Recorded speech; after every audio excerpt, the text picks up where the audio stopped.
I want to talk to you tonight about a year. Not a decade, not a lifetime of sacrifice, just one single year, because I've come to believe, after 40 years of watching people build extraordinary lives, that almost every one of them can point back to one specific year that did more work than all the other years combined. And here's the part that surprises people every single time I say it out loud. That year was almost always lonely. Not sad, necessarily. Not miserable. But lonely, in the specific sense that it required stepping back from a version of belonging that everybody else was still fully participating in. I call it the lonely year that builds the legendary life, and tonight I want to explain to you exactly why it works, exactly why almost nobody is willing to pay that price, and exactly what it looks like when somebody finally does. Here's the truth almost nobody wants to hear about building something extraordinary. It requires you to be somewhere other people aren't, doing something other people aren't doing, for long enough that it costs you a measure of belonging you used to take for granted.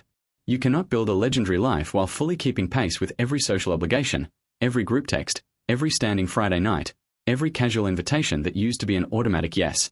Something has to give, and for one specific year, in almost every story I've ever studied of somebody who built something real, what gave was the easy, comfortable, constant company of people who are not building anything at all. That's not a criticism of those people.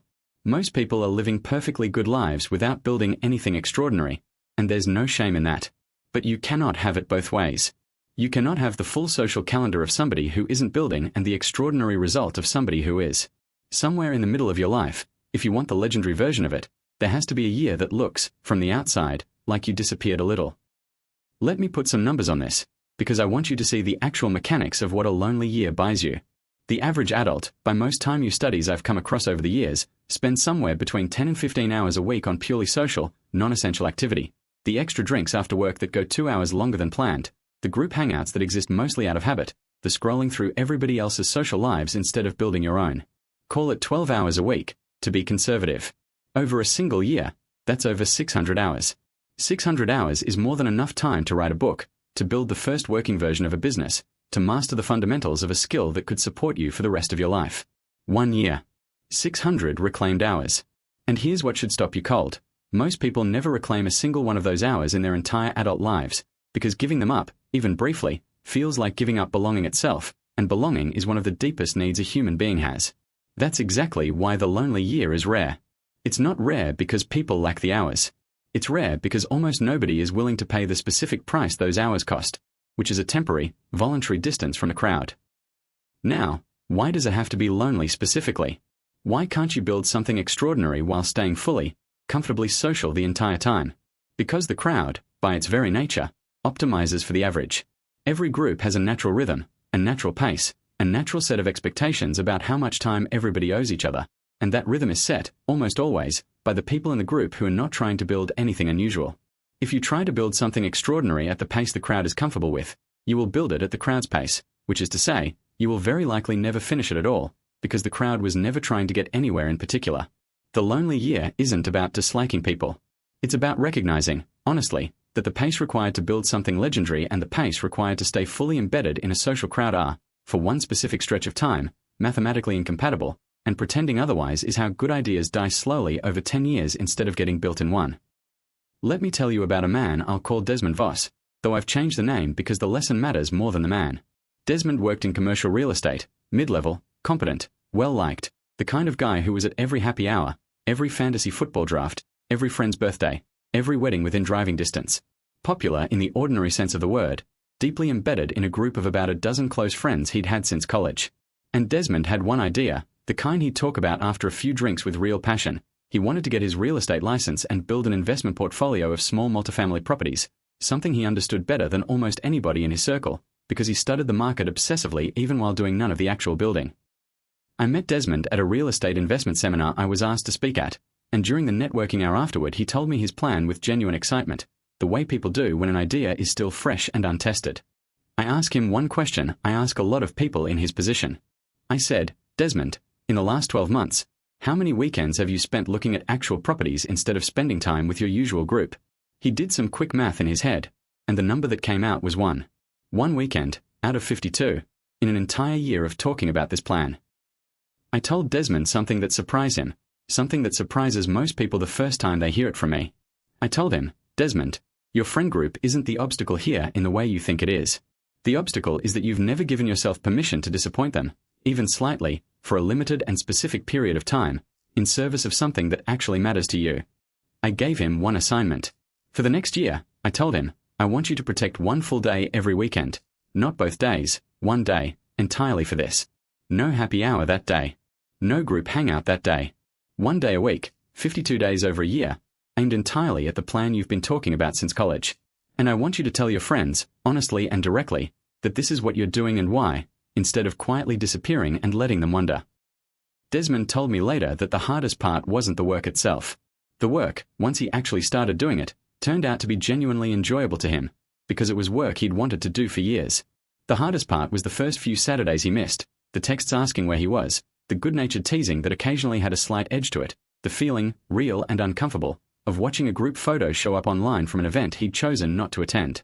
He told me he almost quit twice in the first 2 months, not because the real estate work was too hard, but because the loneliness of stepping half a step outside his own friend group, even temporarily, was a kind of discomfort he hadn't fully prepared himself for.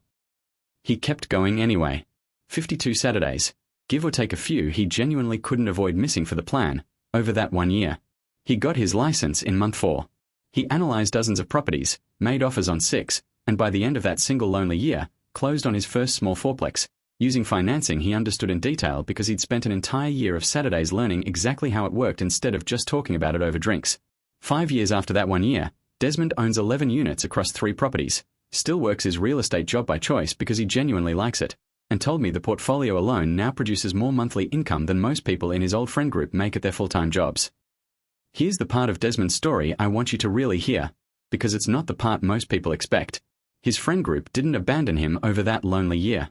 A few of the more casual friendships did fade, the way loose acquaintances fade when you're simply less available for a while, and Desmond told me he made peace with that pretty quickly, because he realized those particular friendships had never run especially deep to begin with. But his closest friends, the ones who actually mattered, understood, mostly because he'd told them the truth instead of quietly disappearing and letting them invent their own explanation. A couple of them even asked him questions about what he was building, and one, watching Desmond's first property close, ended up investing alongside him on the second one. The lonely year, Desmond told me, didn't cost him the friendships that mattered. It simply revealed, honestly, which ones were built on something real and which ones were built mostly on convenient proximity, something he says he's genuinely grateful to know now instead of wondering about it for the rest of his life. I want you to sit with what Desmond's story actually proves, because it's the whole lesson. The lonely year is not about becoming a hermit. It is not about disappearing from your life for 12 months. It is one specific, limited, honestly communicated period where you protect a defined amount of time from the crowd's default pace, in service of something the crowd was never trying to build in the first place. 52 Saturdays. Not 52 weeks of total isolation. A defined, bounded sacrifice, made with intention and honesty, not an open-ended withdrawal from your own life. That distinction matters more than almost anything else I'm going to tell you tonight, because the version of this idea that actually works looks nothing like the version most people imagine when they hear the word lonely, and it's the imagined version, the extreme version, that scares most people out of ever trying even the smaller, real version. Let me address the objection I know some of you are already forming, because I hear it every time I give this talk. You're thinking, Jim, I have children, or I have an aging parent I care for, or my life simply doesn't have room for a protected Saturday, no matter how small. And I want to honor that, because it's true for a great many people, and I'm not standing up here telling every single person in this room to withdraw from obligations that are not optional.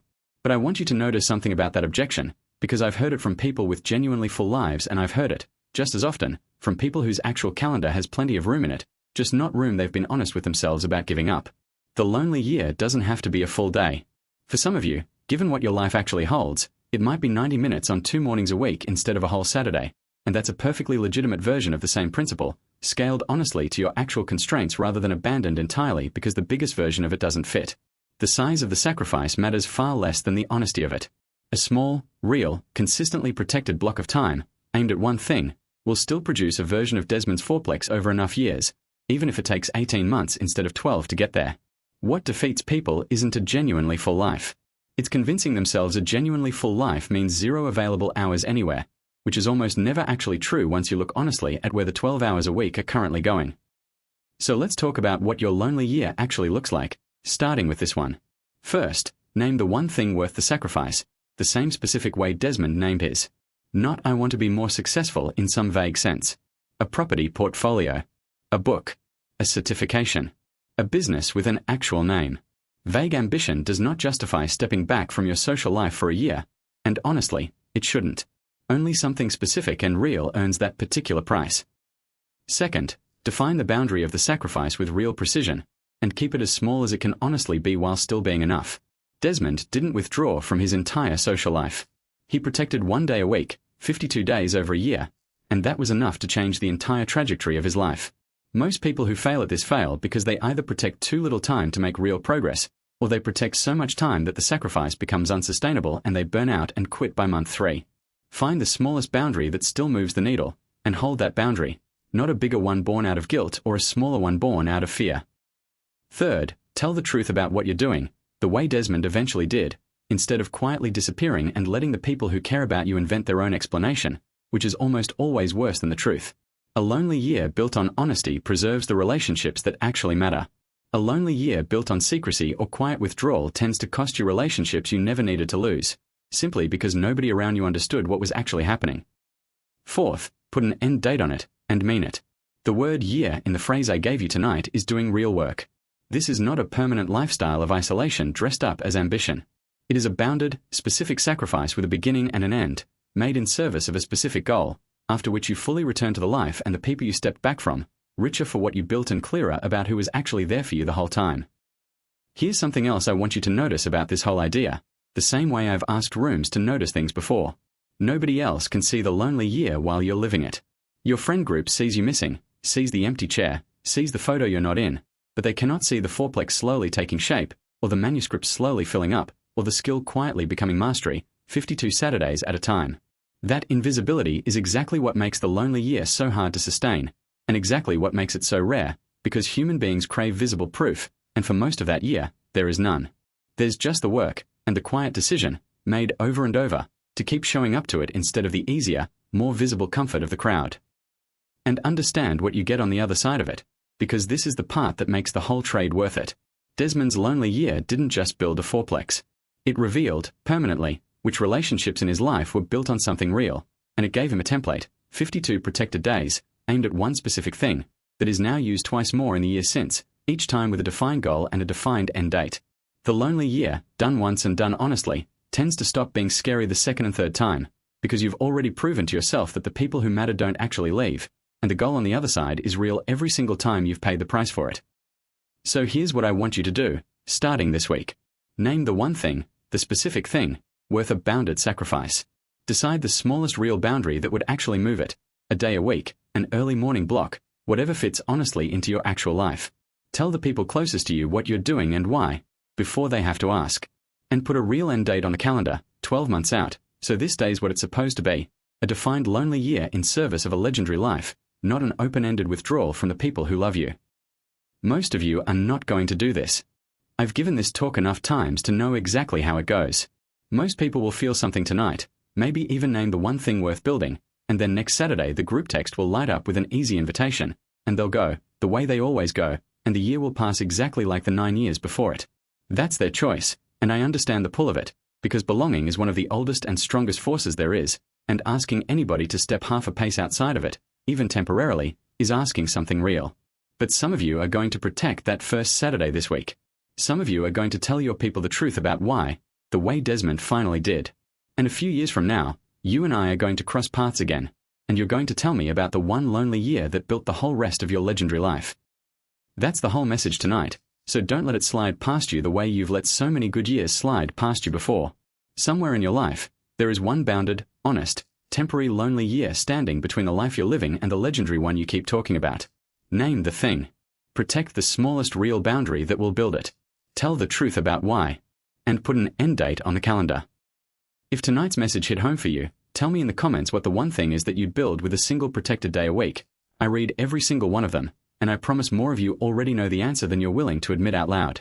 And if you want more of this kind of straight talk on the sacrifices that actually build a life worth having, subscribe to Legacy Mindset, because this is exactly the work we do here every single week.